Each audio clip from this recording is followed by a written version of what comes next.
physically, mentally, and being with us throughout the event. And Very today good we are evening, sir. It's a blessing to have such luminaries that my children and my teachers, including myself, we are all going to learn, and what could be better than this. So thank you, Priya, for giving us this opportunity, and Srinivasan, sir. We also have Ravi Sendil Kumar, who is the Executive President of Sansad Ratna Awards Committee.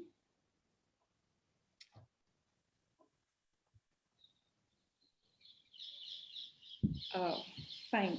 So can we start the program? Good evening to all. Very good evening.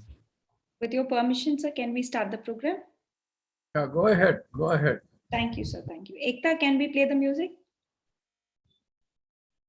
Sure, ma'am.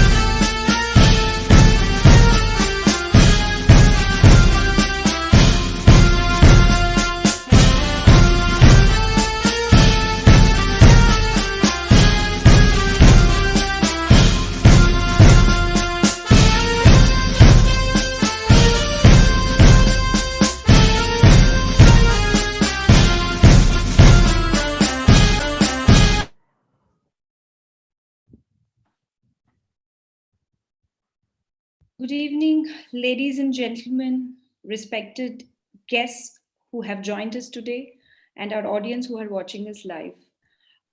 We have been very fortunate enough to celebrate the Constitution Day as a national conclave for 4 days, beginning 25th to 28th of November. And here we are on the 28th of November, on the last and the final closing ceremony. As you say, you start with a good spirit, you end with a better spirit. So today we have with us two legendary bureaucrats of their own time who have been celebrated then till now for the way they have conducted themselves and have contributed for the nation building. So may I welcome B.S. Raghavan sir and T.S. Krishnamurthy sir for being with us today on this event, on the closing ceremony of this national conclave. So may I request Principal of Alcon International School, Shri Sanjay Yadav, to deliver the welcome address. Thank you, and a very good evening. Namaskar to everyone, and a very warm welcome, hearty welcome to our esteemed guests today.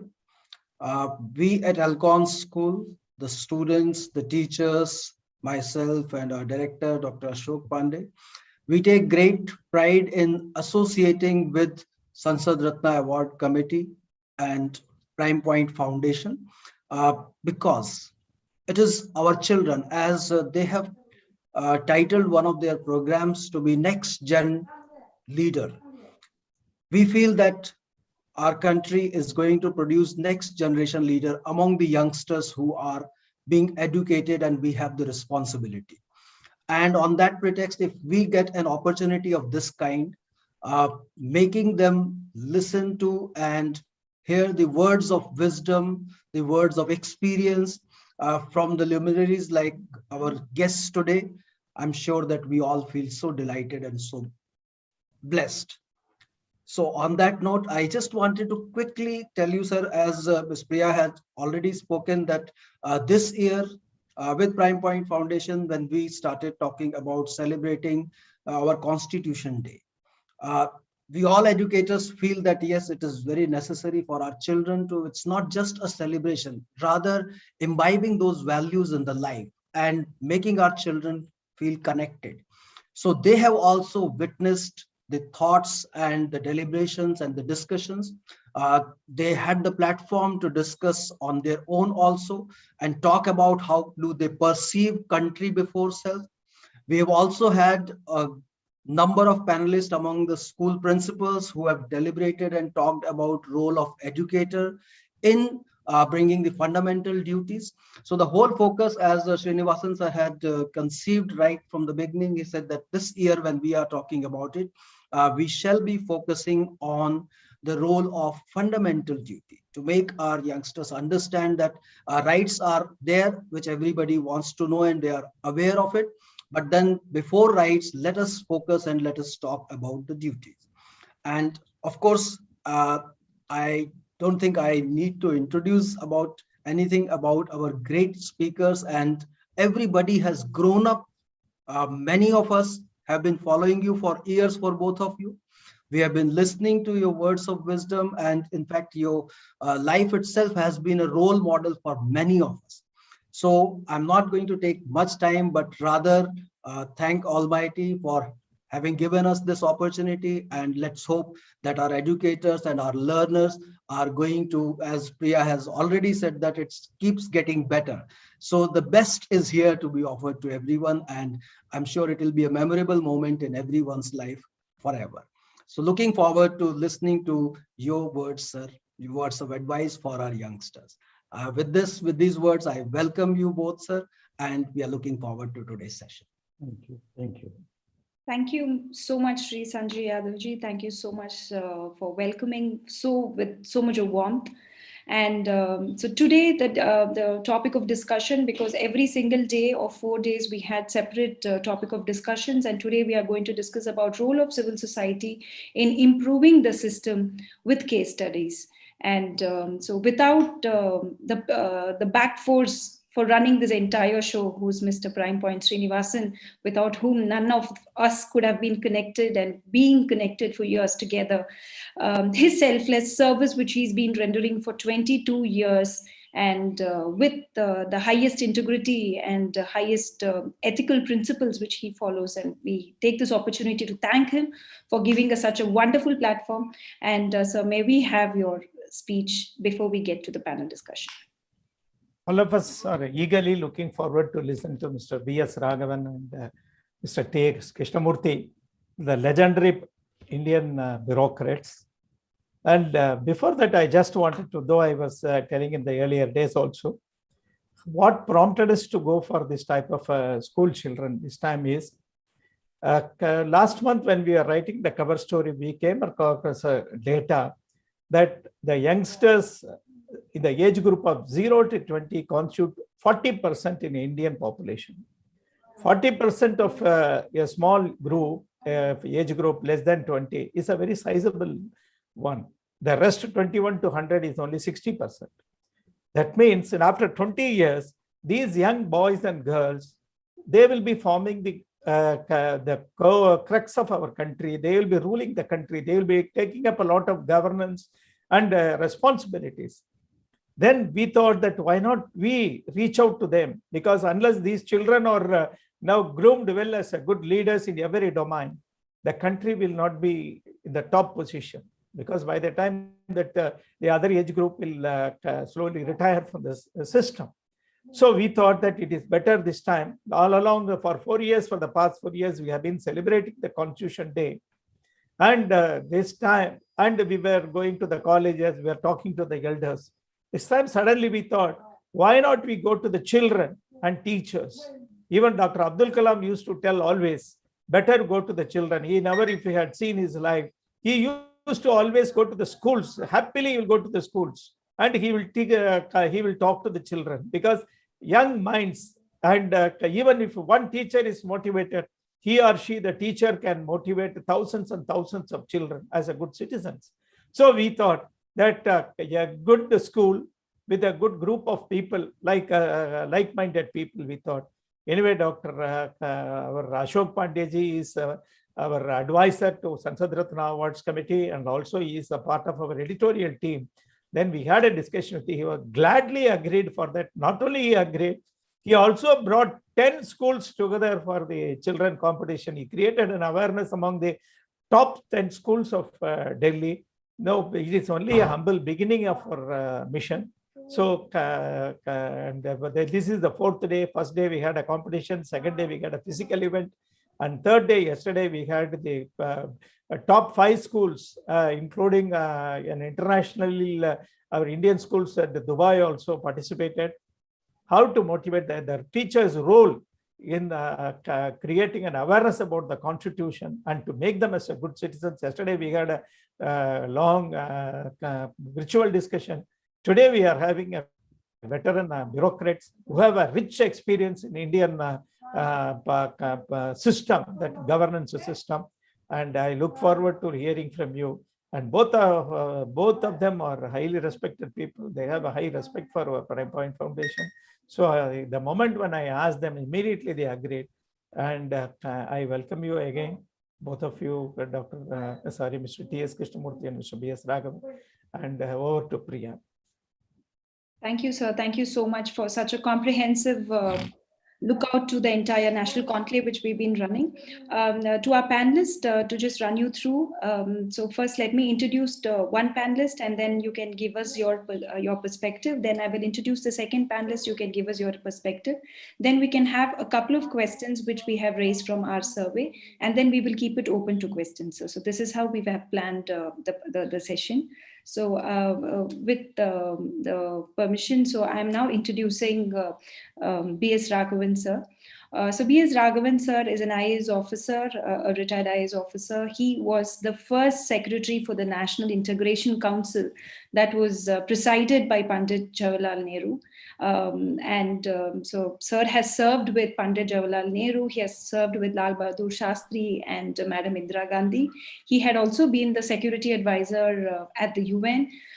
So at the age of 95, he's still a columnist. The reason why we specify the age again and again is he's a standing example for the rest of the world that as you age, the optimism doesn't deceit. So he is one such person filled with optimism and filled with that energy to give even more to the society at this age. Sir, I'm sure we really missed the age of your best performances, but I'm sure that that would have been a great show at your time.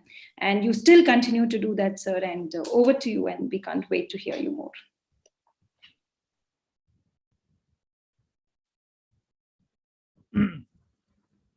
Am I audible? Yes, sir. Clearly? Yes, sir. I cannot describe the great joy I feel in being part of today's celebration. I want to pay my tribute at the very outset for the great and monumental work that Prime Point Srinivasan has been doing for nearly quarter of a century to raise the quality of public life, the quality of public discourse in this country, and creating an awareness amongst the representatives of the people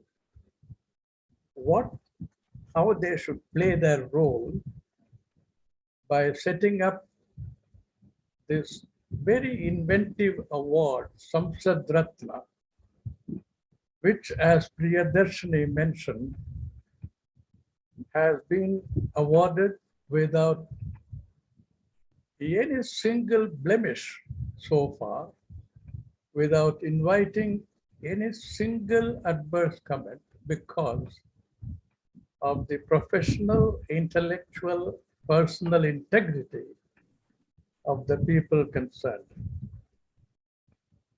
I am very happy that a person like Priyadarshini is the president of the Samsad Ratna Awards Committee. Sanjay mentioned a point to which I want to make an amendment. He said, we are going to be the future generation of leaders. No, the future generation of leaders are already here. Sanjay is one.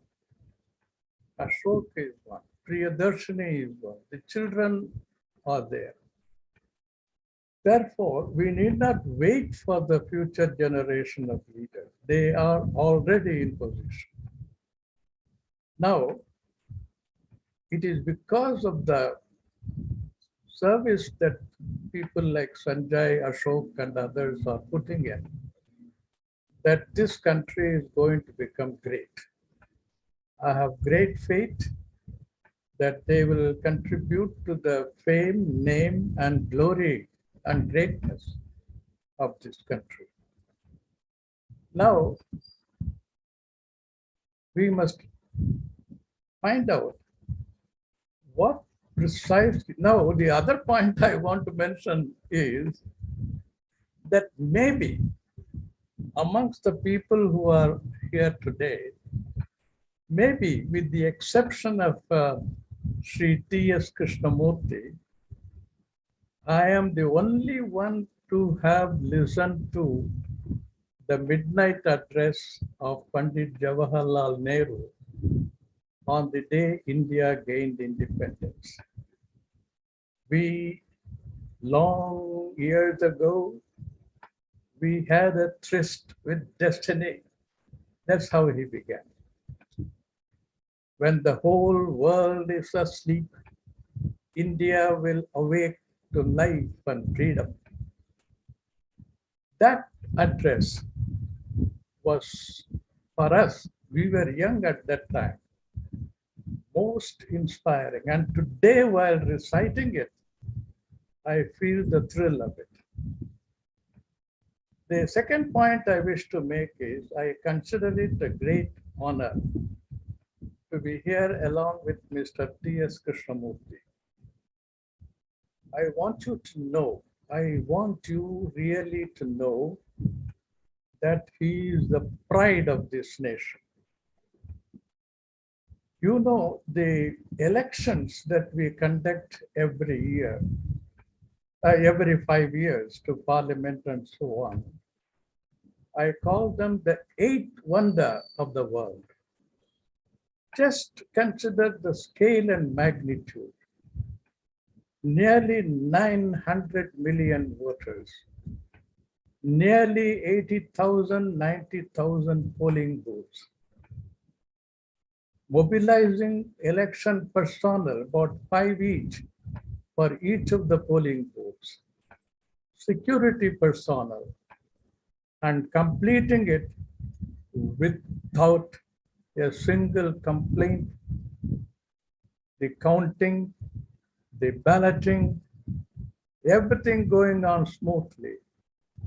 And consider the placement of the polling booths. Some are at the height of 14,000 feet. Some are in a valley.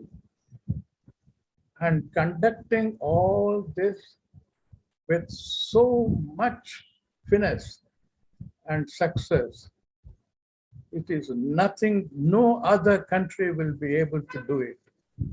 You give it to the most technologically advanced country like the United States, they will make a mess of it. And people like T.S. Krishnamurti, he has been in charge of the eighth wonder of the world, nothing less.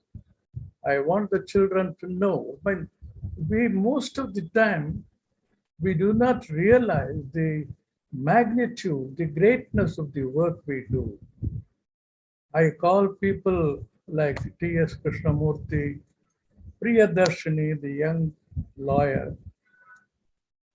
They are all, I use the word, please don't mistake me, they are like lizards. Now, lizards walk upside down on the ceiling without knowing that they are performing a miracle. They are defying the law of gravity. So the same way, many of our leaders like T.S. Krishnamurti perform miracles without knowing that they are performing miracles. I want the children to know, I want all of you to know that we are daily performing miracles in this country. Now, role of the civil society. Any entity can play a role only if if the entity is aware, has knowledge, has awareness, has sensitivity as to what kind of a responsibility and role it should play. What is the civil society? The civil society is nothing but we the people. The Constitution Day is to celebrate the enactment and giving to themselves a constitution by we the people. So the entire we the people constitute the civil society. But do they have the knowledge? Do they have the awareness? Do they know? Are they taken into confidence? We will have to make sure that if the civil society has to play a role, it should be aware. Now, take a thing like financial affairs, defense affairs, foreign policy. Now, the civil society, why the civil society? Even the educated people are unaware. They are strangers to how these decisions are made. If I ask a member of parliament as to what SAM stands for, what ICBM stands for, he won't know. If I ask an educated person what Vanuatu is, what Kiribati is, where Lesotho is, he wouldn't know. So unless there is complete knowledge, complete awareness of what is going on in the governance and public administration, in various aspects of governance and administration, the role cannot be discharged with any kind of success. Therefore, our first duty, the duty of persons like Prime Point Srinivasan, is to concentrate on the education and public awareness of we the people. Hitherto, we have been concentrating on the representatives of the people. But we must now go down to the original makers of the Constitution, namely we the people. Therefore, I think there should be some way that Prime Point Srinivasan, Ashok, Sanjay, and others must sit down, Priyadarshini should sit down and find out how we the people can be brought into play in a full measure with all the amplitude of their powers, of their awareness, of their strength, of their numbers. I think this is very, very important for success of the system. The system cannot be improved without knowledge. The system cannot be improved without sensitivity, without empathy, without awareness, without commitment, without involvement. The system cannot be improved. It cannot be just improved by words, by articles, by talks. It can only be improved by an average citizen in Sangli, Kolhapur, Muzaffarpur, Uchilambatti, Udumalpettai to be aware of what his role is. Therefore, I think there should be some way of involving we the people. That's why in Chennai some years ago, we started an organization which of course still exists in name. We called it We the People. So I think the civil society should be interpreted as we the people, and we should focus and concentrate on we the people to make them aware of finance, of defense, of foreign policy, of various aspects of which even the educated people are not aware. Maybe even Priyadarshini will not know. She knows the distinction between various branches of law.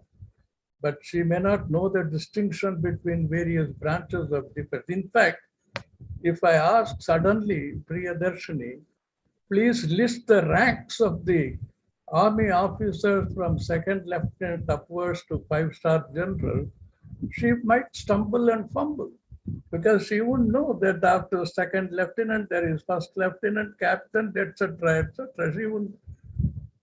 Therefore, when that is the situation, with even sensitive and bright and intelligent people, what about a man in Ushilambatti, in Udumalpettai, in Madurai? Therefore, my earnest plea is find a way, find an inventive way. Now, there is a big problem in this country, sirs. You should not mistake me. Most of our activities are of the English knowing, for the English knowing, and by the English knowing. We meet in such conclaves, deliver great speeches in English to each other. We appreciate and go away. Again, awareness and knowledge of we the people can come only if we go down to them. Such meetings must be held in Muzaffarpur, in Bulandshahr, in Digbai, in Guwahati. Unless we go down to the people and they feel that they are part of us and we are part of them, you cannot create the awareness by talking to 20 people who are PhDs and who have come from Yale University and so on. So this is a dichotomy in this country. How to bridge the gulf between the English knowing and the rural interland. So unless we go down and be part of them, understand them, eat their food, smell their soil, we will not be able to, they will not count us as part of them. We'll always be strangers, wearing pants and bush shirts and suits and safari suits. We'll be strangers to them. Therefore, my plea somehow or the other to people like Priyadarshini Ashok, who are in charge of children, is that how to go down to them so that they feel themselves integrated with us and we feel ourselves integrated with them. Understand them, understand their language, understand their sentiments, understand their sensitivity. I think some way must be found. We cannot conduct business for the English knowing, of the English knowing, by the English knowing forever.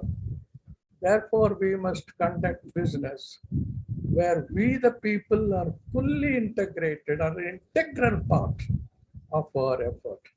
Find out a way how to do that. If you have to learn Hindi, if you have to learn Tamil, learn it. Talk to them in their own language. For instance, when I was in service, when I worked with Jawaharlal Nehru, who was a Cambridge educated man, Lal Bahadur, B.C. Roy and others, with B.C. Roy, I always talked in Bengali. I found when you talk to a person in his own language, your administrative efficiency itself improves. I was the chairman of 4 major technical enterprises, Damodar Valley Corporation, Public Durgapur Projects, Power Development Corporation, etc. I always talk to them, to the workers in their language, in Urdu, in Hindi, in Bengali, in Tamil. I got instant response. Therefore, you must touch the emotions. Emotions play a big role in creating that kind of an awareness, involvement, and commitment. If you want to create an emotion, there are 2 essential conditions. One is the people with whom you deal must feel integrated with what you are doing. I once wrote an article, how to make the janitor feel like the CEO. It is no point that the CEO or the Prime Minister or the Chairman or the Secretary has a vision and a mission. Does that mission and vision percolate to the lift operator, percolate to the last worker, the invisible worker, as I call them? You don't see him, he is there. He is a human being, he is divinely created. He is a divinely created human being. He may be a worker today by accident. You may be a chairman by accident. Therefore, unless we develop that kind of an anger and sensitivity and feel integrated, the role cannot be played by talks in English, by seminars and conclaves in English. Please pardon me. Please pardon me, because this is what I feel today. Therefore, bridge that big gulf, enormous gulf that exists between the English knowing and the people in Uchilambatti, Bulandshahr, and in Baroda and other places. So go down, sit with them, talk to them. And I think that would be the best way. Now, the second point which I want to mention and conclude, T.S. Krishnamurti is the best person. Is our democracy a real democracy? Is our system the real system? We will have to think of that. T.S. Krishnamurti has been pleading that the first past the post system is not giving you the real, genuine democracy. The representative nature, a person representing 10 lakhs of people, a member of parliament, how can he represent 10 lakhs of people? How can an MLA represent 3 lakhs of people? In USA and UK, there are 535 representatives in USA represent 300 million people. In the same way, about 600 members of parliament represent 50 crores of people. Whereas we here, each member represents the whole England. How can he?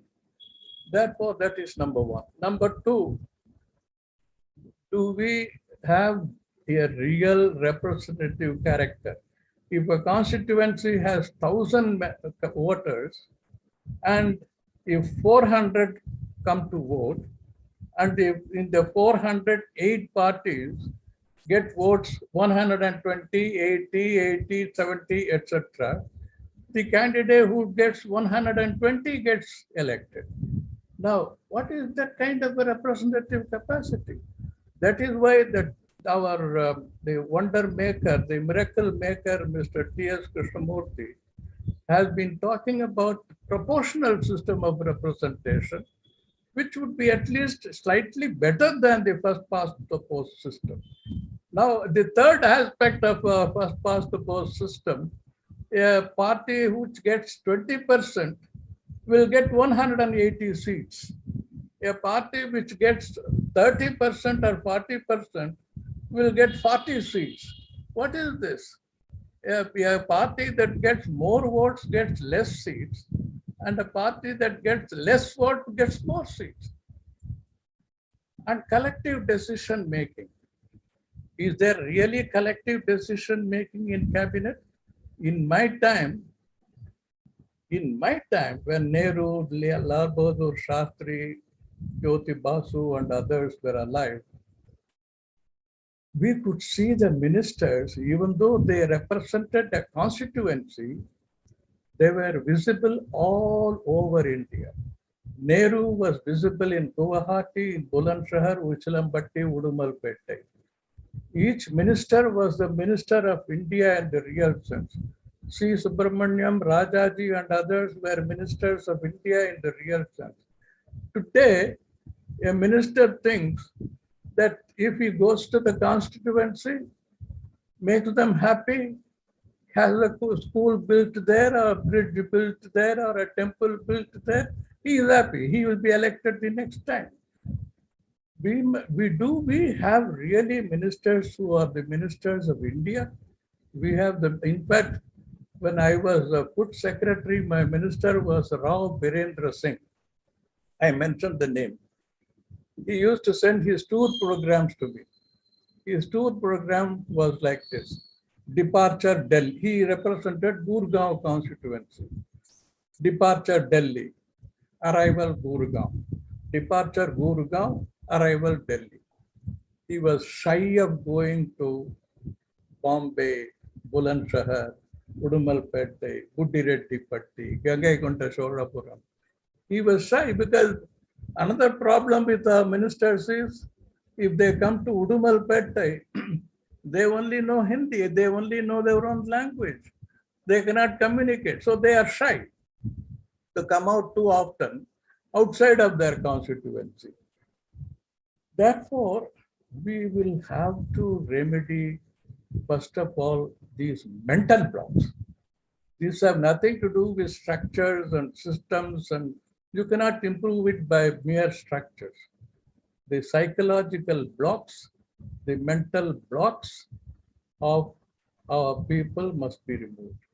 I think the challenge before people like Prime Point, Srinivasan, Priyadarshini, Sanjay, Ashok, the challenge before them is how to bridge this believe me, believe me, believe me, enormous gulf, enormous gulf. First, unless you bridge that enormous gulf, I don't think you can really be successful in improving the system. I don't want to leave you with any negative thought. I don't want to make you think that I am being rather harsh and so on. But do think about it. Do think about it. Develop the sensitivity as to how to go about it in the way that would bring we the people into the picture. We the people, we the people. Thank you. That was a complete power punch. So much of questions and so many things for us to do, sir. And you have always been, personally, when even I had the opportunity to interact with you over a telephone, you have always been telling about creating awareness from the grassroots, like from the grassroots level, go from bottom top, not top down. And you have also been telling us about this integrated approach and work as a community. In fact, that's what is the learning which we have taken, and we are trying our level best to work as a community, try reaching to the grassroots level, trying to expand our tentacles with similar-minded people who really want to give back to the society, trying to make it a better place to stay. And the best thing which triggered me hard is develop anger and sensitivity. I think probably that's the reason most of younger generation, whoever is associated with us in our organization, yes, they have that anger that they cannot let go the way the system is. There has to be some change. So we will take our bit to make the change, sir. And thank you so much for that fabulous words of yours. And so now may I give a quick introduction about Shri T.S. Krishnamurti. T.S. Krishnamurti sir has been the Chief Election Commissioner of India, and in 2004 he had conducted single stroke elections in 543 constituencies with EVMs, which Raghavan sir has just mentioned, which is eighth wonder, absolutely true. And he was a person who coined the name Nota, and he's a patron of Sansad Ratna Awards Committee, and he is the guru for Prime Point Srinivasan sir when it comes to any reference, any clarification when it comes to Sansad Ratna Awards Committee. And for the integrity which we hold for the awards which we give today, I think T.S. Krishnamurti sir, having him as a patron, we can't afford to lose the integrity, because that's the support and that's the belief he has inculcated in us. And he's his first official recommendation, he's the first person to give an official recommendation for electoral reforms to the then Prime Minister, Dr. Manmohan Singh, which we are yet to see. And I'm sure that there will be some electoral reforms. And that's a very, very beautifully and well thought draft. I had an opportunity to read. I couldn't read it completely because I couldn't understand much of it, but it is a very intense document. So thank you so much for that opportunity of giving us this document and to giving us this trigger to take it forward. With no delay, sir, we are here to hear you now. Well, thank you very much. After the thought-provoking and emotional appeal of Dr. B.S. Raghavan, I am wondering whether I am qualified to speak at all, because I think he has bundled everything into that short, sweet speech, wherein he has awakened all of us for the need to reform not only the electoral process, to reform the system that is present now in civic life, particularly the differences between various regions, the role played by the ministers, how they are not visiting various parts of the country and communicating with them. These are all genuine problems and genuine impediments for good quality democracy in this country.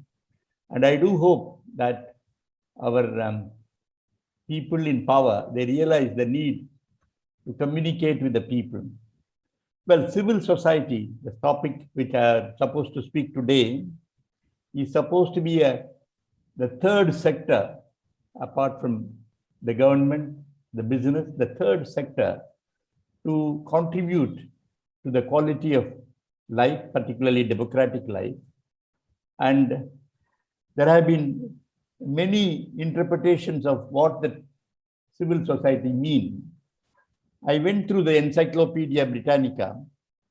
It says it's a dense network of groups, communities, network and ties that stand between the individual and the modern state.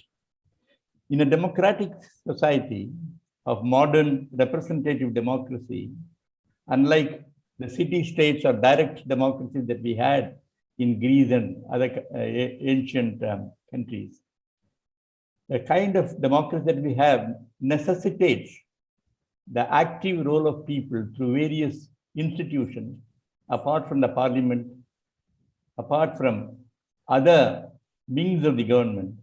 There are many gaps in the working of democracy which need to be plugged by a ever-vigilant society at large. The civil society organization has been interpreted by various people. It started with people like Hegel, Tocqueville, Karl Marx, and people saying that you have to arouse the conscience of the people to ensure that you have a good government which caters to the maximum happiness of maximum people. But then the representative democracy that we have shaped over the years has got into many distortions.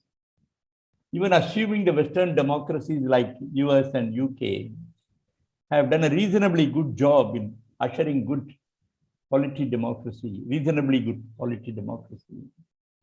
The democracies emerging recently or in the last few decades in Asia, Africa, and Latin America have not really performed very well. Many of them, they are democracies in name, in form, but not in substance.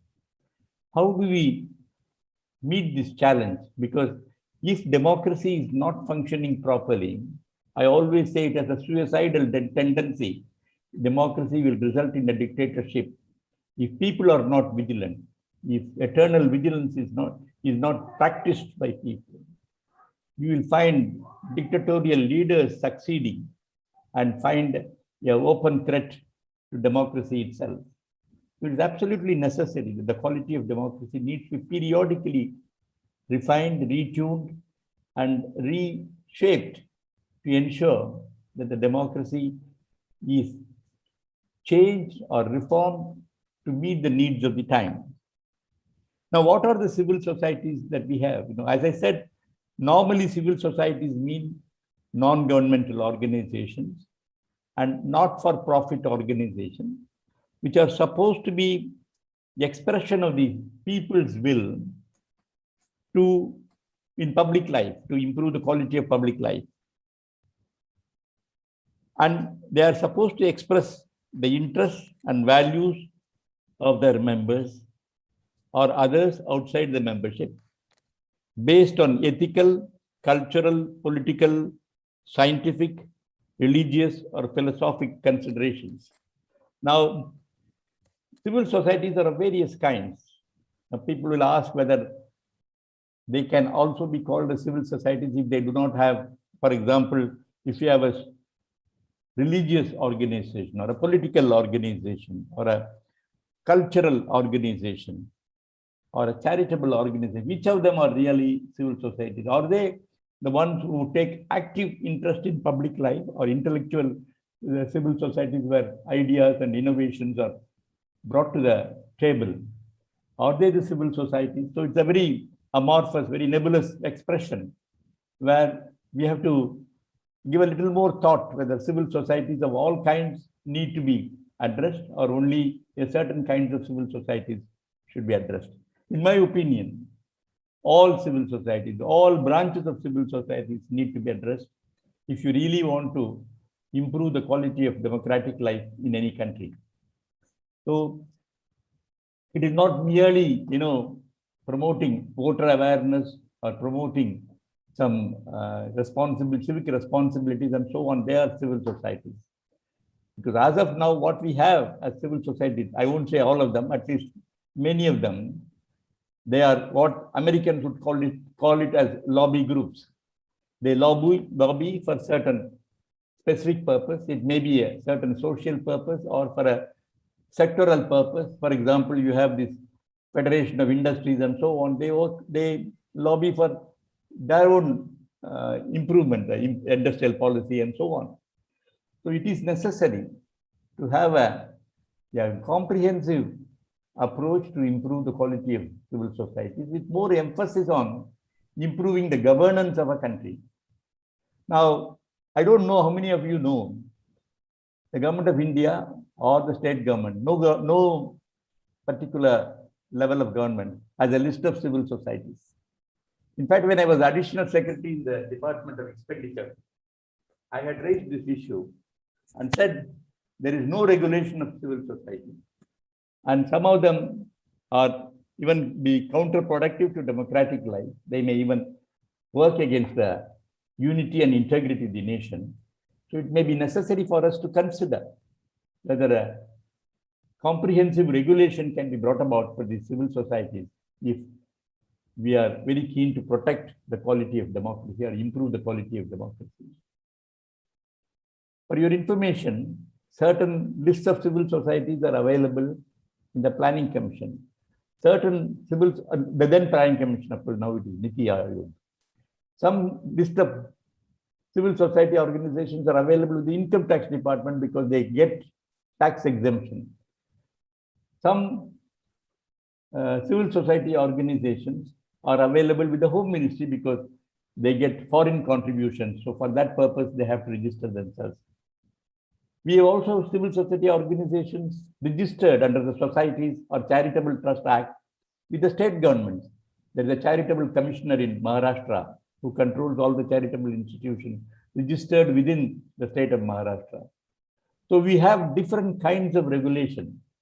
I'm not saying that there should not be different kinds of regulation for the various regions. What I am saying is some basic minimum it is necessary for us to formulate, either in the form of a law or in the form of a code, to see that they observe these basic principles to ensure that they have a loyalty to the nation and they support the civic awareness, civic responsibility of people to ensure that the quality of governance in a country like ours improves substantially. Mr. Raghavan mentioned about how many of the distant, remote places in various states are not visited by the ministers. Well, I had the privilege as an election commissioner and then as a chief election commissioner to visit every state in India. And some of them, the remote corners of India, UP, Bihar, or for that matter, Punjab and so on, I could find the gap between the awareness of the people. It is not merely the urban voters who decide the fate of this country. And he also mentioned the quality of representatives who are elected, not merely the number of votes with which they are elected, because now it is possible for a person to get elected with only 25% of the votes polled. Does he really represent the whole constituency? He knows that he can ensure or protect the interest of the 25%, maybe his caste or his religion or his community and so on, and then get away without serving any nation. I would like to recall the famous words of Edmund Burke when he addressed the voters of Bristol. He said, choose such a representative who will represent the constituency's interest. But when there is a conflict between national interest and constituency interest, you should choose only such of those representatives who will give priority to the national interest. Unfortunately, my own little experience in the years in the government as well as in the election commission, I cannot speak very high of our representatives in terms of national interest. Many of them, they have very limited vision. They have very limited, approach to the whole problem, and they are quite satisfied if they serve their own constituency or their own state. So it is absolutely necessary for civil society organizations to shape themselves of an all India character. It should not be, well, there can be civil society organization in each state, but that must also have a national outlook. And only then civil society organization can really render service, because as I told you, there is always an internal threat to functioning of democracy. And if they are not properly refined or properly retuned according to the demands of the time, we are bound to ensure a dictatorial rule in place of the representative democracy. And a country like India, which has a huge population, is much more necessary that the people have to periodically assert, they have to bring it to the notice of the government. And it is also necessary for the rulers and the bureaucrats who serve the government, who serve the people. They also have to realize the need for an all India outlook. And although, as I have seen, till about 70 or 80s, the leaders as well as the civil servants had a remarkable national outlook. But I'm afraid it is not so as of now. Things are deteriorating, and particularly in matters of law and order, it's very unfortunate that hatred and violence is taking importance, it is taking a heavy toll of the peace in the locality, peace in the state.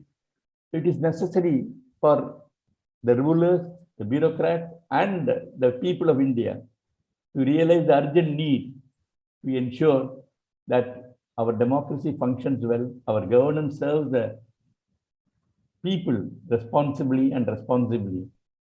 So I think it is necessary for the government to consider, or maybe even the judiciary can even give a direction to that effect in any particular case, to see that we have a proper regulation of our civil societies. The sooner it is done, the better it is.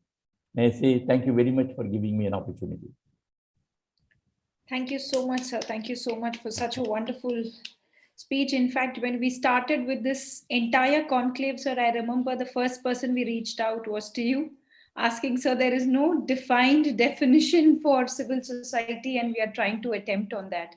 And I think very insightful, sir, a lot of interpretation, and it is a wide scope of understanding, and it is important to narrow down on what you want to do. So now I'm just giving a question open to both our panelists, presuming Raghavan sir is also with us. Yes, sir. Sir, at your time of administrative positions, so can you just give us a couple of examples of a civil society which had been very effective, and how did it impact on the betterment of the system, sir? So can we go with Raghavan sir first? Well, in my time, state legislatures and parliament themselves played a very effective role.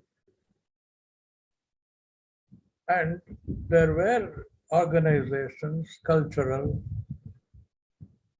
and public service oriented organizations, which were able to command some attention from parliament and state government. Today, as Mr. Krishnamurti has pointed out, it is these groups have become lobbying groups. In those days, there were not so many lobbying groups as such, only playing for their own interests. I think the first effort should be to bring an effective grassroots system of people's involvement, people's participation. I think in my time there was greater people's participation as a whole than up to date. I think that is the essential criterion by which I will judge the role of a society, people's participation and people's involvement. And no lobbying, no narrow interest, as Mr. Krishnamurti emphasized. It must all be for the nation as a whole, for the people as a whole.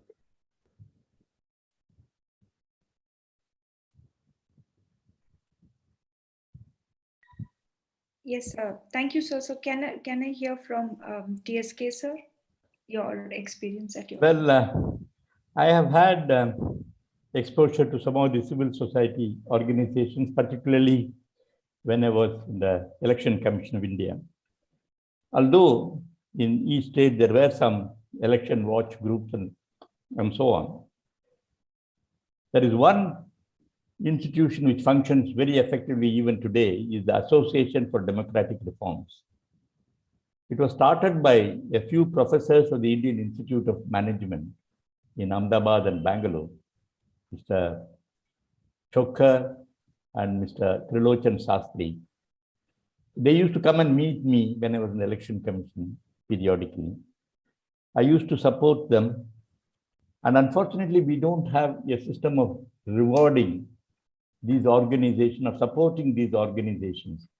In fact, some of the reforms that we have been able to achieve, particularly the one which Supreme Court delivered in judgment, are the two judgments. One is about the filing of affidavits by the persons filing the nominations for the election.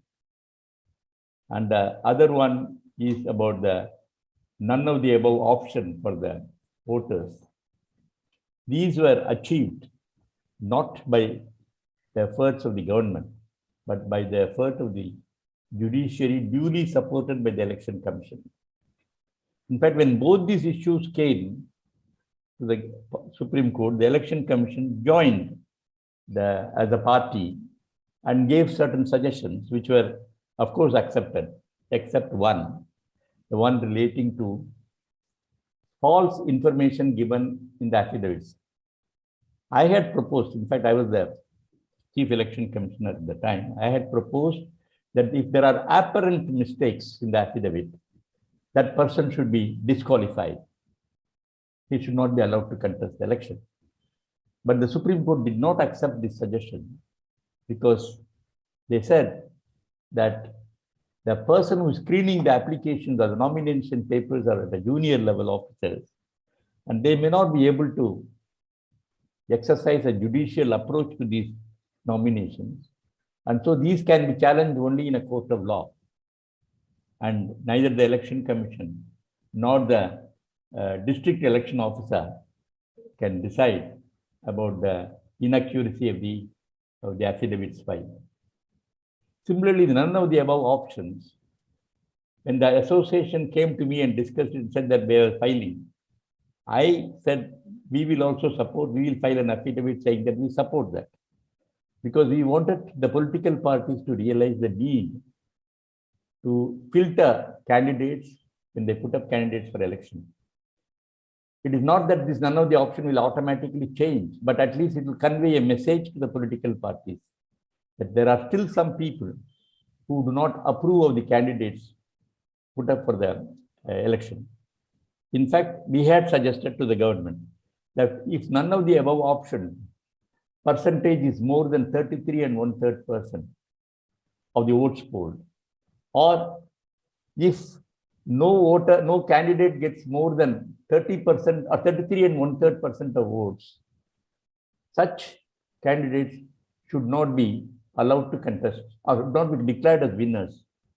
So it is necessary that such reform proposals brought by civil society organizations need to be supported, and we need support from the Election Commission. But not all civil society organizations really contribute to the constructive improvement of the governance or improvement of the electoral process. There are many organizations which have been fighting against the Election Commission. They have been accusing the Election Commissioners of personal prejudice and so on. Just because you take a particular decision, I have a number of instances, but this is not the time or the forum to speak about it. They will question the integrity or the independence of the Election Commission. I do agree there have been some aberrations in some decisions taken by the Election Commission in so many years. In fact, when Mr. Raghavan complimented me and the election conducted, I wanted to mention, in fact, I've got this opportunity. It's a wonderful system.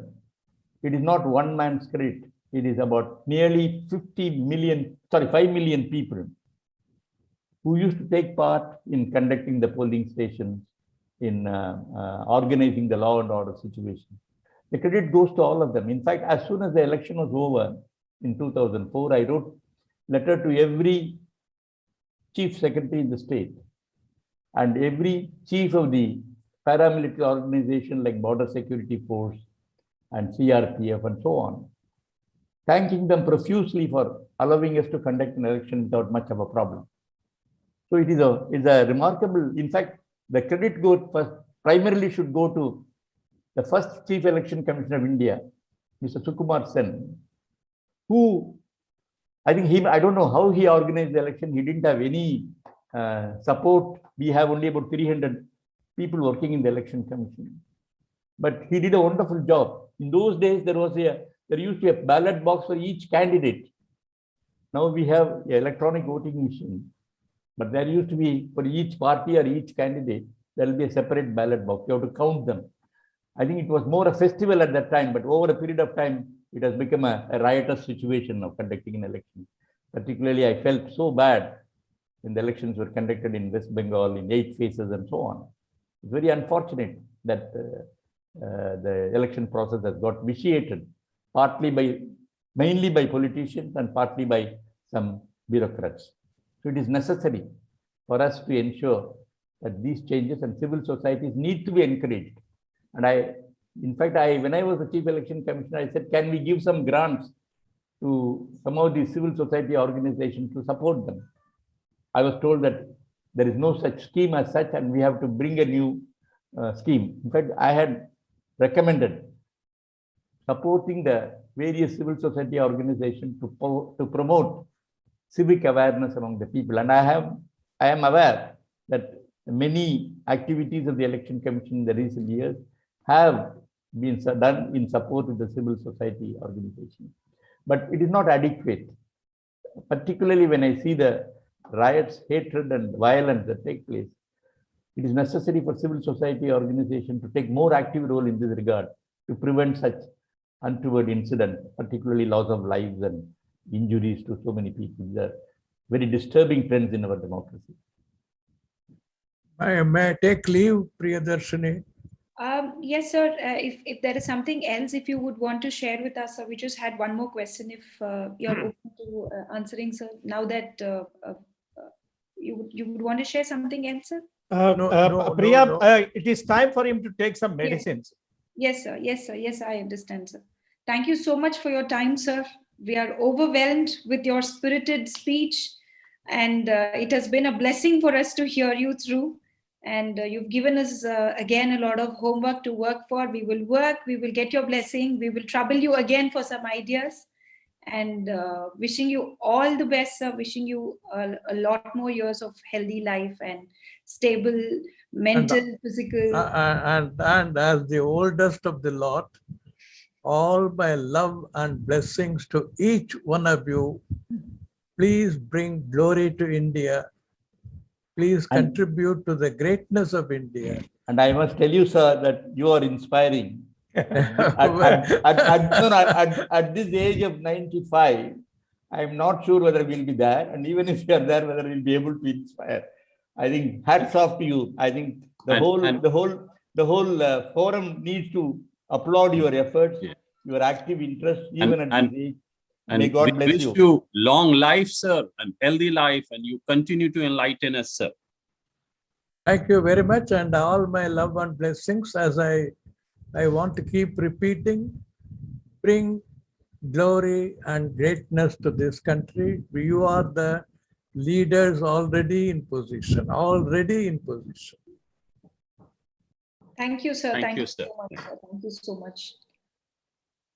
We should surely notice that when Raghavan sir was giving his wonderful speech, there was no one word which was inappropriate to the sentence, nor one statement which did not actually make the actual sense which he wanted to make. As TSK sir said, he is the true inspiration for each one of us who are here, who may not be to his standard, but at least an inspiration for us to keep going further. And so may I request Ashok sir or Sanjay sir, Prime Point Srinivasan sir, Ravi Sendul Kumar, if you have any question for TSK sir with us. If Yes, sir. I can ask a very personal question, because we are in a very serious discussion. So some lighter discussion is also required, I believe. Sir, 2004 elections, that was India Shining campaign. And the whole world thought that the incumbent government will repeat itself. But as it was eighth wonder, you know what happened. What was your sentiment, feeling as an Indian, not as Chief Election Commissioner? Well, I did address a Commonwealth a seminar on the subject. First of all, I must say we felt very proud that we could conduct this election without much of an effort. There was not much of violence either. There were a few questions they raised about the working of the electronic voting machines. And I can tell you that we had taken enormous steps to popularize this electronic voting machine. In some rural places, we had taken the bullock cart or the horse cart or any other method, even carrying it by camels and so on. We want to popularize to the people of India that we have a wonderful machine, and in my opinion, it is nation's pride. Even though political parties find it easy to put the blame on the machine for the failures, I can say that the machine doesn't have a mouth to defend itself. So only the Election Commission has to defend it. And I have no hesitation in saying that the machines are most reliable, robust, and they need not be doubted at all. In fact, after I left, they have made some more improvements on the machine. And I would only request the political parties to accept, or if they have some suggestions to improve the working of this machine, they can come out. But don't abandon the machine, because the alternative to the machine is manual voting. I am personally aware that in many polling stations, bogus votes were stuffed, particularly in Bihar, West Bengal, and a few other states. And it's a pity that there are some political parties asking for ballot papers. That should not come at all. This is my plea to the entire future generation. Improve the machine if you want to have any doubts to be cleared. Though I have no doubts whatsoever, the machines are absolutely credible. And when I went and addressed the foreign institutions, in fact, when I went to the US to watch the presidential election in 2004, I told them our machines are absolutely reliable. Brazil is using the electronic voting machine. In US, some places they have some electronic voting devices, but in the US, the procedure varies from state to state because each state has its own election commission and they go by their own rules. But on the whole, I had a tremendous feeling of pride about the way the Indian election system has been going on. The credit goes not to one person. It goes to a series of people, ordinary people, the policemen, even the voter, I would say, as well as some of the brilliant election commissioners preceding me, starting with Mr. Sukumar Sen. So many people, Sen Verma, then Mr. Session. Session was supposed to be a terror to the politicians.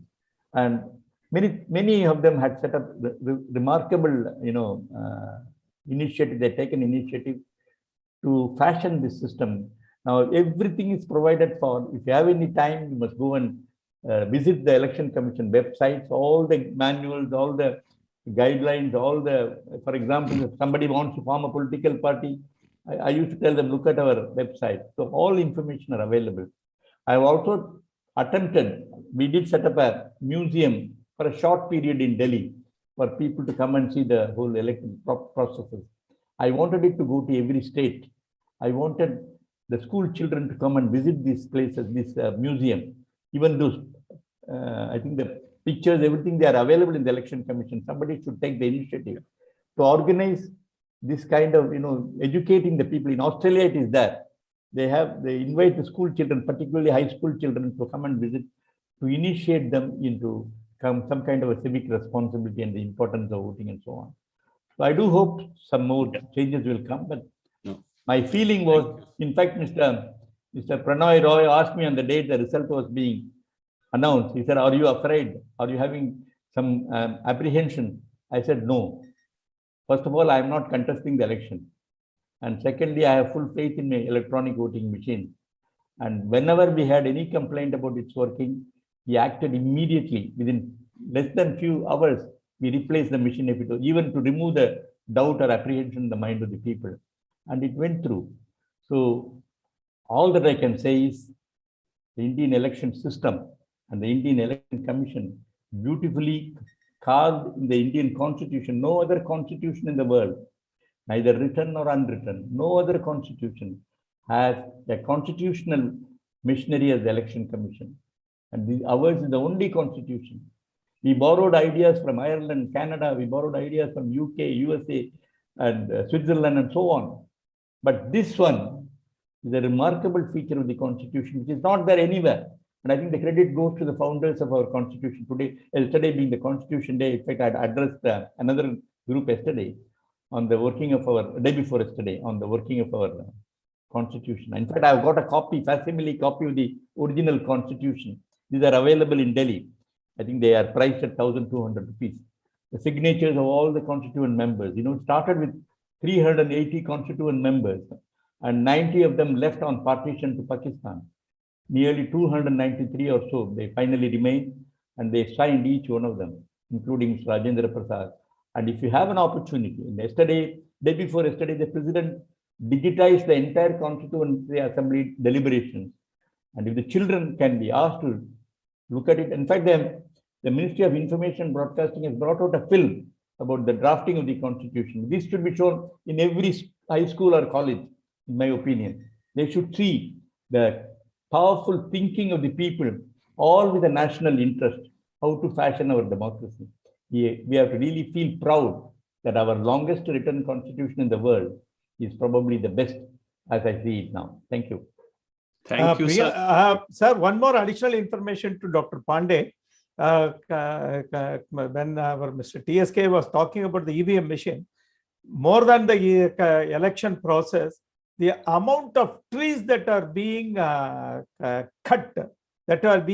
lakhs and lakhs of trees. Now, particularly when we are talking about the global warming and climate change, if we are going to cut lakhs and lakhs of trees for the purpose of election every 5 years or even the assembly election, how the climate change also, how can we talk about that? Anyway, electronic voting machine is not only that, it is also contributing on our environment.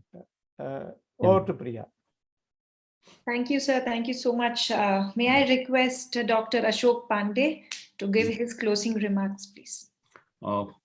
Priya, never in my life I was put to such unenviable position as today to speak and sum up the two legendaries who have spoken before us. And I'm simply overwhelmed, speechless, and a lot of lump in my throat. Let me clear it one by one and say a few words. Mr. B.S. Raghavan and Mr. T.S. Krishnamurthy, as I said in the beginning, both of them have been the role models for all of us. And I can give you a little secret that I was born at a time which fell just in between when Mr. Raghavan joined the services and when Mr. Krishnamurti joined the service. In other words, he joined Mr. Raghavan 5 years before I was born, and Mr. Krishnamurti joined 5 years after I was born. So you just imagine, this is a little calculation that I have done for myself. And then I thought that before I begin, let me give you BSR, B.S. Raghavan, brilliant, special, and rare. And T.S. Krishnamurti, tranquil, see the tranquility on his face, special and knowledgeable. So special is common in both of them, right? So they are very, very special to both of us.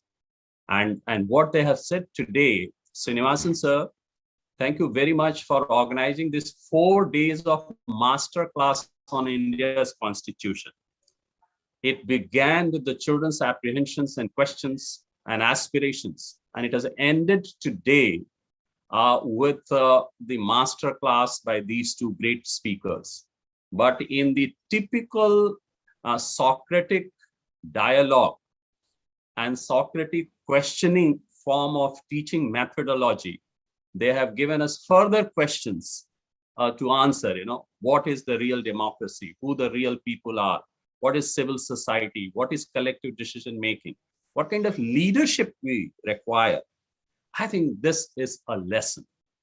And one thing that I want to tell about Mr. Raghavan throughout his speech, it was, inundated with one thing that all of us should be very, very privileged and happy about. He made all of us feel so important and valued. I think that is the quality of a rare leader, that in his company, we are feeling that we are so great, whereas actually he is the great one, Mr. Krishnamurti is the great one. But both of them have made us feel so great. So I think these are the lessons that we have to learn and our younger generation has to learn. In fact, before you close, I thought I must mention my anecdote with Mr. Atal Bihari Vajpayee. Yes, sir. And when I was appointed as Chief Election Commissioner, or Election Commissioner probably, yes, I called on him and I said, do you have any message? I think it's still ringing in my ears. He said, yes, parties may come and go. It is your duty to defend democracy. This is what he said. Oh, yes. And I think this is what every one of us should feel. It is not merely for the Election Commission. It is then on every responsibility of every Indian citizen to defend democracy. Sir, and I think you took his advice literally, sir. You defended democracy and you allowed him to go in 2004. There are some interesting anecdotes about that, but I may not be able to mention it now. But it was mentioned that that he appointed me and I left when the successive government came into power. Yes. So that is the beauty of our democracy, sir, with all the limitations and all the complaints we may have, but we still have a lot of things for the whole world to learn from us. And that is what gives us the optimism. And that is why, as you suggested, I think the teaching of the value of Constitution and constitutional principles should be very, very integral to our curriculum and pedagogy. So these 4 days, I was just trying to tell you, sir, that Mr. Srinivasan, sir, Priyadarshini, and the Alcon group of his schools, headed by the principal Sanjay, we started with the children's debate on what they think about the directive principles and fundamental duties. Then there was a function in which the present parliamentarians and former ministers presented their viewpoint, the viewpoint of the civil society as we have understood it correctly. Then there was a session about how principals think that constitutional principle and the importance of duties versus rights should be brought in the course of our discussion. And today on this finale, I don't think any could have been more befitting finale to this whole program. We are absolutely delighted. We will continue to remember your words and Mr. Raghavan's words for many, many years. And Srinivasan sir, I told you that you are a gift giver. You have got this incredible, uncanny habit of giving gifts to the young generation. You have given us many gifts. This is the additional one. We are very grateful to you and Priyadarshini, and we are going to cherish these memories. And I'm sure very soon you will come out with another surprise where we can participate at the school as teachers and students. So my thanks to everybody. Thank you, Krishnamurti sir, for gracing the occasion. Thank you. Thank you, sir. So we had the best saved for the last, and I'm so glad that we had a wonderful session. So can I request Ravi Sendil Kumar, who's the Executive President of Sansad Ratna Awards Committee, to deliver a vote of thanks. Good evening, one and all. I'm very happy to deliver a vote of thanks, and I thanks to Ashok Pandeyji for concluding the entire, the event fully, very superbly. But anyway, this is our 71st year Constitutional Day celebration, which was organized by, our team of, team including all Prime Point Foundation, Sansad Ratna Awards Committee, NGPL, and Presence. This particular program was very well organized by Priyadarshini, along with, very importantly, the Alcon International School, because it started with Alcon International School. Thanks, Sanjay Yadavji, because in 25th November with your school, that's where we had an oratorial competition. And then we went on to have the next day with the former ministers participating all through the day. Like even the third day, yesterday, it was a role of teachers in creating awareness about fundamental duties. It was very well, a lot of experiences were shared by the panelists, and it was very well moderated by Sanjay Yadavji. And today, at the last day, we had the role of civil society in improving the system, which was very well, the eminent personalities of our judicial, our bureaucrat, with Mr. B.S. Raghavan sir, and our former Chief Election Commissioner sir, T.S. Krishnamurti sir, has given a lot of inputs. It was very valuable inputs, which is very useful to all of us.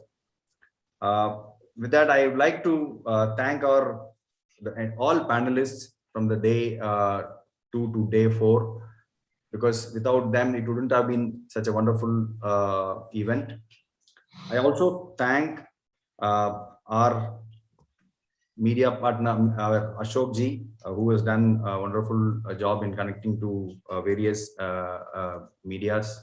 And last but not the least, Prime Point Srinivasan sir, for driving all of us to conduct such events, even during the pandemic. Even after that, he's been instrumental in having continuous programs like this and making this Constitution Day as a very, very important, one, because we need to take forward this message to people only through these kind of events. And this awareness is very, very important.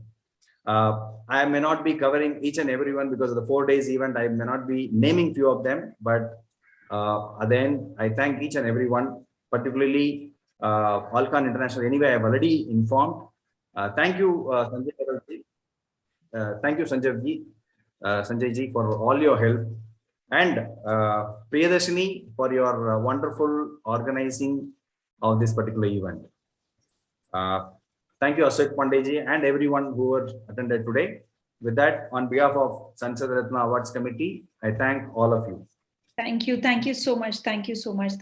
My special thanks to Dr. Ashok Pandey and his team for the wonderful coordination and guidance, support. Sir, and some of my team members are here. I wanted them to be acknowledged. Dr. Retd is here.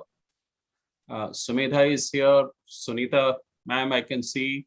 Some of them are here. Some Priya, of them are behind can you just identify and give them the... Yes, sir. TSK sir, actually, Ashok Pandey sir has been the extension of our aspiration to reach out to youngsters, because as Raghavan sir had told, and as you also always keep telling us, that it's important for us to reach the ground and reach the children. And it has been the best exchange of goodwill between Prime Point Foundation and Alcon International School. So they have been a bigger support to us here in Delhi. And we believe it's going to be a beginning. And sir, we have officially also started Next Gen Political Leader Students Wing. and where Alcon group of schools will be the lead for the next gen political leader students being in Delhi NCR. Yeah, Priya, can I take one? I may add, don't confine only to Delhi and Chennai. You should go to every state capital if it is possible. Yes, sir. Krishnamurti sir, one anecdote or sentiment I also want to add. Yes. Suppose this program was held in the auditorium of our school and you were there and children were there. You know how I would have began this whole thing? I would have thanked my children for bringing Mr. Krishnamurti to our hall. You know, because most of the celebrities and dignitaries I have met in my life only because of my children. So we are really, really very grateful to them. And I had the privilege of visiting a few schools in Delhi, but not all of them. Yes, sir. And I agree that the school children have an important role to play. Absolutely. People at such meetings. I'm sure we can look forward to hosting you in our school in some time. And of course, there are some more team members who I can also acknowledge here. Puneet was here in between the senior section head, and I can see Rashmi who is there. They have been working. Simran is there. So this whole event planning, of course, be it physical or virtual, a lot of support even from admin team. Priya, in the evening, she herself was there along with them and taking care of everything what was required. And above all, even at this time, Krishnamurti sir, there were more than 100 students who could take part in physical event, and there were 20 students who took part and expressed their views and ideas. So what they have carried forward is the real learning for everyone. Thank you and best wishes. Thank you so much for your time, sir. Please keep inspiring us, blessing us, guiding us as ever. And it's wonderful to see you, so please take care of yourself. Thank you. Thank you, sir. May God bless you all. Thank you. Thank you, sir. Thank you, sir. Thanks a lot, Srinivasan sir. Thank you, sir. Thank you. Sanjay. But for you, your dynamism, nothing could have been Thank done. you, sir. Thank you. Thank you, Sanjay. You can stop the line. You can stop the line. We want to thank you for bringing this opportunity to us, and I'm sure we will carry it forward.